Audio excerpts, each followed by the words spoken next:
Hi, everyone. Welcome to my marketing podcast, Marketing Talks with Ivan, where we cut the fluff and we have brutal conversations on what is working in your marketing and what is definitely not working. Today, on this episode, I have a very special guest with us, Roshan, a very dear friend of mine. Roshan, would you like to introduce yourself?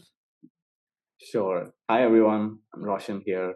Ivan and I have known each other for quite a few years now. I think, 12, 14 years? I've lost count at this point.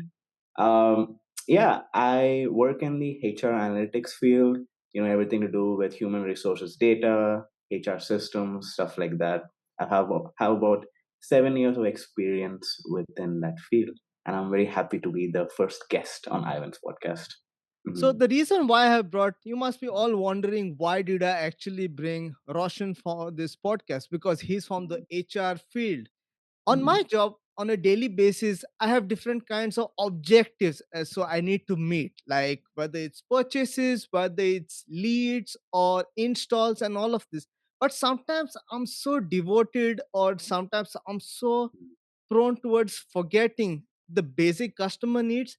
So this is when I actually reach out to Roshan, maybe because it's something I'm actually missing out. I actually need his point of view, or maybe when I'm making a certain kind of strategy, I might be looking out for flaws, or maybe there is a slight loophole in terms of the strategy which I might not be looking at because in terms of marketing, I'm just involved in that full kind of perspective, like okay, how many leads do I get? What is the best way to get the lead? So Roshan, maybe you could elaborate more Mhm. how we have actually helped and how we have actually figured out this different kinds of aspects and how do we actually deal, like maybe let's talk about a basic brainstorming session. How would you say that would go? I feel like whenever we have a conversation, I think I tend to really put myself in like the customer's shoes, because I think especially a lot of folks in the marketing field, they tend to look at customers as numbers or as, what they would do or what they would behave.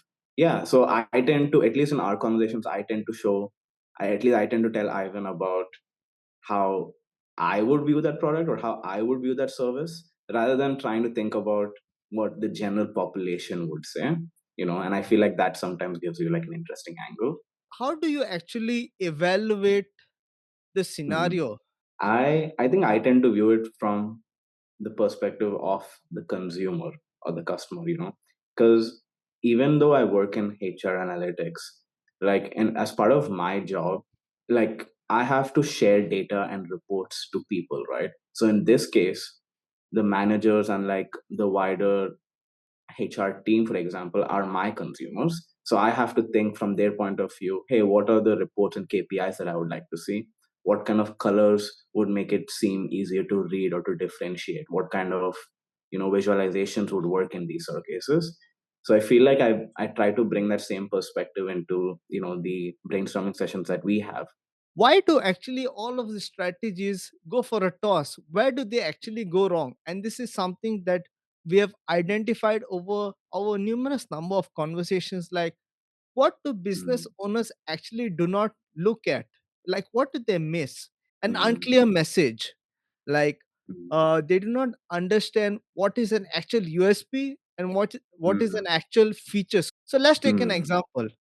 A gym, what would you classify a gym as in terms of USPs and in terms of features? Is an interesting example because I feel like I was like, I want to check out the gyms in my area and I wanted to evaluate what sort of gym that or what gym I would end up going to. I would go in, I would see like, okay, what's the equipment like? How far is it? What's the price point? And how accessible is it to me? Because I feel like your USP doesn't have to set you apart from all of the competition, but it can set you apart from the competition that's immediately around you. In terms of when I Mm, say features and USP, would you mm, classify mm, personal training as the USP of the gym? Because sometimes when I see USPs, mm, I can't actually measure them. mm. I can measure them, for example, with systems Mm. like NPS, which is Net What is Promoter NPS? Score. So, Net Promoter Score, like many times you have seen it on Amazon as well. Let's say, for example, you buy a product. Okay, you Mm. buy like a simple gadget or something. How likely would you recommend it to someone? But like NPS is then filled out by customers? Yeah, Like, but sometimes mm, what happens is, okay, I fill in, I put 5 stars. Let's say, for example, many a Mm. time we just don't even read the questions. That's what I've Oh, observed. This yeah. shows that there is a bias. They just don't read the Mm. question. They just put the Mm. 5 star because they just want to get it over with. So this NPS Right. sometimes are faulty. But if you are Mm. providing, for example, additional personal training, or maybe you're providing a swimming pool, that's something which stands out because not everyone has it. I think it genuinely involves a lot of research work, you know. So, say you just mentioned swimming pool, right? Now, say for example, if you live in an area where most buildings have their own swimming pools, like maybe they might not have their own gym facility, but maybe they have their own swimming pool, right? You might be the only gym that offers a swimming pool and the other gyms don't, but most buildings have a swimming pool anyway. So then, would you really consider it a USP? Terms of the Yeah, swimming pool, I do agree it's yeah, a feature yeah, more than a USP, but how do I yeah. convert a feature as a USP? If I'm providing, let's say, for example, swimming Hmm. classes, that's a USP because I'm Hmm. actually Hmm. training them how to swim rather than just going having a That is swim. true. That's, Yeah, I would say, it depends on the circumstances also. You can yeah. always turn a feature into a USP. The other thing in terms of Mm. price point, anyone can bring the undercut the price like by a huge Mm. margin. Price point is kind of tricky because I think it generally depends on your whole business model in that case, right? Because, I mean, take for example airlines. Like you have premium service airlines and then you have low cost airlines, right? Sure, they can compete on price, but essentially the low cost airlines will win out because their whole model is about trying to cut down costs on everything. While for, say, if you look at more premium service airlines, sure, they can maybe just offer discounted tickets to match the low cost airline, but in the long run, they won't be able to compete it on just the basis of price point alone.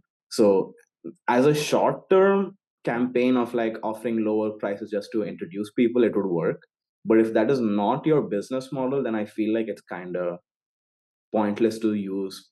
Yeah. And also when you add price point as your USP, apart from people replicating it, I think also in Mm. one way it makes also sometimes sense for people because when you set the price expectation level, people what kind of customers you're going to attract as well. Mm. Because and Yeah, pretty much. I think it's good to just help get like attract more attention and like this. But then I think you have to realize that once you do try to raise your prices to what makes sense for your business, then you will lose out on a chunk of your customer base.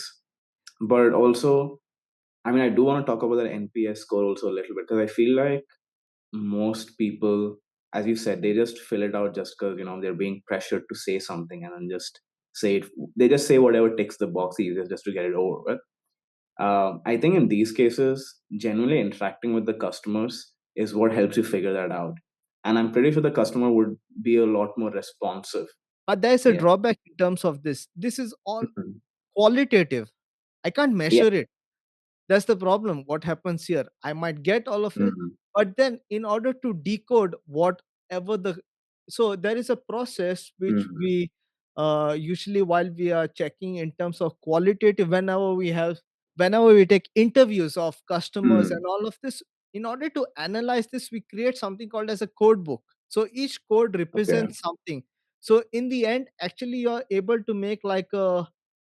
Mhm. to map in terms of responses, but it cannot be always as accurate as Mhm. in terms of quantitative metrics because quantitative is very straightforward. You make a scale, okay, is it good, is it bad, or is it mediocre?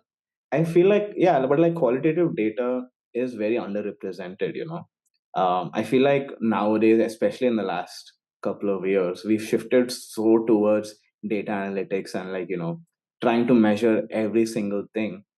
And I think we're also trying to apply those same techniques into qualitative data. But I think qualitative data has to be approached in a different way. Like, I feel like people should pay more attention to that. And especially in cases where businesses are much more on a smaller scale, where they don't have the resources to actually invest into capturing in-depth data analytics. And I feel like even if you look at a lot of success stories now on like businesses that have started small, they've always paid very close attention to who those initial customers were, and they use that to build off from. I think business owners also need to take time and understand that ga- gathering data actually does take a lot of time in order to get those kind to understand patterns. Mm. Patterns is something that you need to evaluate over a period of months. It's not just days or Yeah. weeks. Take decisions not in terms of long term perspectives. They take it more in terms of short. Mm. Okay, let me fix this. Oh, okay, now it will everything will work perfectly together. I think, I mean, and I mean, I understand their point of view as well. I mean, not not every business wants to break even and start making money as soon as they can, so they are all running short of finances in a way to you know get to where they want to be. Actually, a very interesting point. I would say maybe one of the reasons why they are unable to get those kind of results that they expect initially while launching is maybe because of very unclear messaging. Most business owners even think that what messaging they have could be the exact Mhm. perfect one going out there, but Mhm. they do not realize because they're only looking from their point of view. Is my messaging giving enough of details, or is it Mhm. mentioning maybe opening a school, for example, school of fine Mhm. arts? This is very Mhm. important information. Who is your ideal target audience going to be? Is it the parents or is it the kids? Because obviously, Mhm. the kids Mhm. don't have that kind of spending power, which actually many Yeah, times business owners actually confuse themselves. They know their target is the child, but who is going to spend on this? Who is going to see the ads? It's going to be the parent themselves, because the parent is the ultimate person making the actual decision. They have the purchasing yeah. power. So targeting the kid in the first place is a completely wrong move. I see what you mean. I think so. You're saying in the sense that messaging has to be clear to the customer so that they don't feel frustrated that they're taking the time out and then they get kind of misled into it in a And sense. also adding to Yeah. that, it can also give a very negative perception. Like Yeah. it could even lead to bad reviews. Like even reviews play a very influential role while making a decision as well.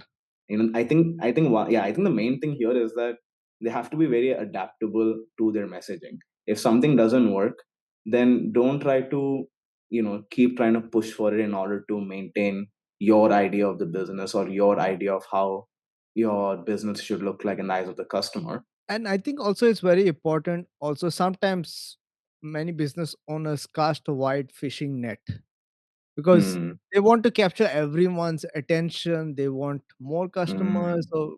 So they cast a very wide or very big fishing net. But over So, a period so of I'm time, saying that they don't cast a big enough net, but you're saying they cast a very wide one. So you have to find a middle ground, basically. yeah, so I'm actually coming to that point. So after casting a Yeah. wide fishing net, I would say that the needs to become smaller over a period of time. Because, for example, let's say if you Mm. cast a small fishing net, you have lost a lot of customers already. Maybe you're not Yeah. tapping into the potential ones. So I would say Mhm. let's go down for a funnel approach. So actually, just to Mhm. give some insight, what funnel approach I mean here is, see, Mhm. we have the marketing funnel. It starts Mhm. big from the top and then it narrows down. Mhm. So in the end, you do not miss out anyone at any point of time because awareness Okay. you have, Okay. and then as you reach down to the consideration and the Mhm. conversion, it becomes Yeah. much narrower because those are your final people who are interested and are bound to make either maybe they might become a lead, Mhm. they might make a purchase, or they might make an install. I mean, I like the funnel example, but to be honest, I like even now while you're talking about it, I still imagine the fishing net example because I feel like visually that makes a lot of sense. And sometimes even they might be fishing Mhm. in the wrong area. Yeah, they might be fishing in the desert. So Yeah. So maybe there might not be any fish, but they are like, oh, maybe there yeah. is actually fish. Maybe it will grow out of somewhere. So, so you need to be realistic and you need to set your expectations straight from the very beginning. Mhm. Creatives also play a very important role in this. So, have you been in such a situation where actually you felt Mhm. that, oh, this creative actually does look good, but it just doesn't connect with me. I'm reluctant to click on it, but it actually looks really good. At least for me, when I think about it, if the messaging is not that clear, I don't generally feel like taking a step further to find out more. I see, for example, on Instagram or like on TikTok, a lot of new companies or small businesses, they'll be like, oh, this is coming soon, or like this is coming soon. And they'll just have like their brand name and then that's it. And I'll just be like, well, what is it about though? Is this like Is this a product? Is this a service? What area is it in?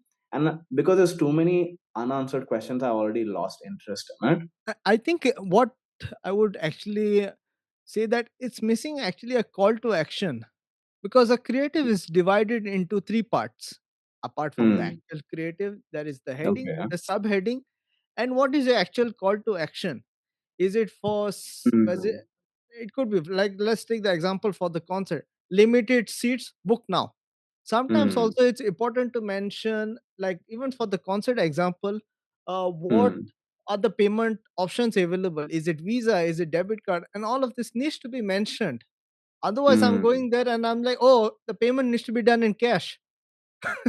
So I have to go to the event much earlier, and there's a chance I might not even get a ticket. Yeah. These are the Then kind I of think, yeah, then I think it's very important to know what customers can assume safely about your product or business, you know. So say for example, I mean, yeah, take the concert for an example, right? People are gonna assume that you can pay by credit card and you can get the tickets online, right? Or people are going to assume that there is parking available. If you're meeting those expectations, then you don't necessarily have to communicate that. but then we also go into Mm. a different ball game now. If you mention everything, is going to look very And not heavily everything. loaded. But when you look at a creative, what's the first thing that runs to your mind? Just in general, you can keep it as basic as possible. What do you look first? Do you look at the image or do you look at the text? Interesting. I think kind of depends on how they lay it out, right? Because like Yes. some people will just put an image and then they'll have like text really bottom. So then of course my eyes are forced to look at the image and then the text later. You know, say for example, travel agencies, right? They generally put the picture, like they put the photo of like the destination or like of the country first, and then they'll be like, book now, book your flights. I Yeah. think let's go on to a new example. Okay, in terms of Yeah, the concert, concert. See, the picture will always be that of like a stadium of like, a lot of people and there's like a stage. And that's enough to be like, yeah, it's a concert, it's an event. and in terms of concert, see, there are Hmm. two ways we can, if you're going to test out this creative, I would test it in terms of two aspects. One is, if the singer is coming to the concert, maybe I test one with the singer and one of the actual arena. Hmm. Where is it going to be Hmm. held? Because sometimes for some people they want an experience. Let's say, for Yeah, example, yeah, the recent Coldplay concert. Some people yeah, want that experience. They want to see, oh, yeah, okay, yeah. everyone, it's so colorful, it's so nice. But out of the people who actually went, we know how many actually hear a Love lot Coldplay. Coldplay. Yeah, we know Yeah, that. that's a good point. You know why? Because I'm thinking, right? Like, and I feel like this plays out. I think I don't know if people have, or like if these businesses have taken this decision consciously or not. But Exactly, yeah. exactly. And also it Hmm. depends on where does, like there was a study that was done in terms of actually it's more like to do with heat vision and all. Where does the eye Hmm. actually go first? Like many of the Oh, platforms okay. actually use this, like for example, Netflix, or when they want to Hmm. test out packaging. For example, a study was done Hmm. on Cocoa Pops. Yeah, so the one with Kellogg's Cocoa Pops, they wanted to actually understand where do people look first. Do they look at the logo or do they look Hmm. at the monkey first? So they tried different positions to actually understand. Hmm. And going back to the example of Netflix, that's how Netflix has actually influenced us in terms Hmm. of decision making. Let's give an example. You must have Hmm. seen like what is the top one, two, three, four, five, six movies out Yeah. there for today. Apart from the top five movies, you always will see, okay, this is the top 10. They have already Hmm. influenced your decision making in the very first place, because Hmm. red stands out. If there's a Hmm. new episode, for example, they put in a Yeah. specific banner that the episode is out now, and you actually, it has Hmm. already influenced your decision making. Yeah, and also like I feel like it then influences a lot of like soft power as well, because say for example, even if it's a show that's not something that you would watch, you would kind of be aware of its existence and already be like, oh, actually it's quite a popular show. I mean, it's kind of crazy on how much influence it can have. A- To be And honest, it's kind of to, scary. actually, you know what, tie all of this Yeah. together, you know what I've understood while I was actually talking about this, that it's the Hmm. call to action. It's the call to action. New episode is a call to action. The top Hmm. one, call to action. Even the call to action like watch now. Is all Hmm. this actually a business trap for owners? Do you feel that because of so many different kinds of aspects that at one point they're going to fall into a trap? I feel like for every business, it's going to be different. Uh, you'll have to really think about what you need to focus on. You have to keep a keen eye out on what is not working and what is working, and then focus on those. And Yeah, I think sometimes it's all right to go back to the drawing board to see where yeah, actually I you have think messed up. so. We come to the end of our podcast. We just wanted to say, like, we just wanted to actually wind up the podcast in terms of saying, see, no matter whether you are in marketing or HR, one thing remains actually common in both perspectives is, yeah, we are all consumers of different Mm, products, but end of the day, it's all the mm, same thing. It boils down to the exact same thing which we are discussing from the very beginning. So, mm. if you're a business owner and your marketing funnel is actually broken, you're not really getting to the right kind of people. So, actually, it's high time for you to actually go back to the drawing board and evaluate all those different kinds of decisions that you have actually taken. And then it's high time that you fix all the different kinds of leaks in your marketing funnel. Because if there's a leak, you're definitely missing out on different kinds of opportunities here. And on Yeah, that note, we come to a very end of our podcast. And thank you so much, Roshan. It was very nice having this thank you such so much. detailed conversation with you about this whole different kinds of aspects. Actually, it's a very fresh perspective because that's Yeah, the very idea of this whole podcast is to mm, actually understand, evaluate, and actually take decisions accordingly. Because this mm. is why I actually decided to start this podcast in the very first place. So, Yeah. thank you once again, Roshan. And Thanks a lot. Thanks to for having all of us our again. viewers, we'll see you next time. Bye Thanks and have a good bye. day.